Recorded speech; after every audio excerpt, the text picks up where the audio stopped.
तो भाई लोग नमस्कार, कैसे हैं आप लोग। दोस्तों स्वागत है आप सभी को Bhojpuri fact entertainment YouTube channel में। दोस्तों एक और बहुत ही बेहतरीन देवगीत अंकुश राय जी का आज रिलीज कर दिया गया है 24 सितंबर को, आज 6 बजे सुबह में ही। दोस्तों ये वीडियो मैं लेट आप लोगों को अपडेट दे रहा हूं दोस्तों, तो उसके लिए सॉरी, लेकिन सोचा कि अपडेट दे देते हैं, आप लोगों को काफ़ी लोग को नहीं मालूम होगा।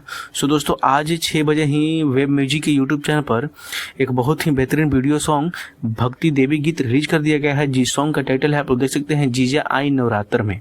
सो दोस्तों जीजा आई नवरात्र में सॉन्ग का टाइटल है और इसको गाए हैं अंकुश राजा और शिल्पी राज। दोस्तों बहुत ही बेहतरीन ब्यूटीफुल देवी गीत दोस्तों हम सुने हैं, हमको लगा है अच्छा लगा है, बहुत ही बढ़िया है, बहुत ही ज़्यादा हिट होगा इस सॉन्ग।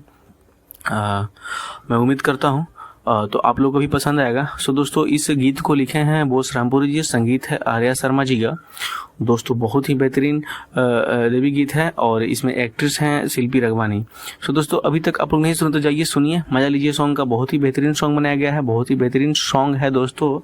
और आप लोग इस चैनल को सब्सक्राइब कर लीजिए, क्योंकि दोस्तों इस चैनल के माध्यम से अंकुश से जुड़ी तमाम खबर, तमाम अपडेट सबसे पहले दी जाती है दोस्तों। तो ज़्यादा से ज़्यादा वीडियो को शेयर कीजिएगा और चैनल को सब्सक्राइब जरूर कर लीजिएगा और कमेंट में बताइएगा ये अपडेट आप लोगों को कैसा लगा। तो चलिए मिलते हैं किसी नेक्स्ट वीडियो में नेक्स्ट अपडेट के साथ, तब तक आपको बाय, टेक केयर।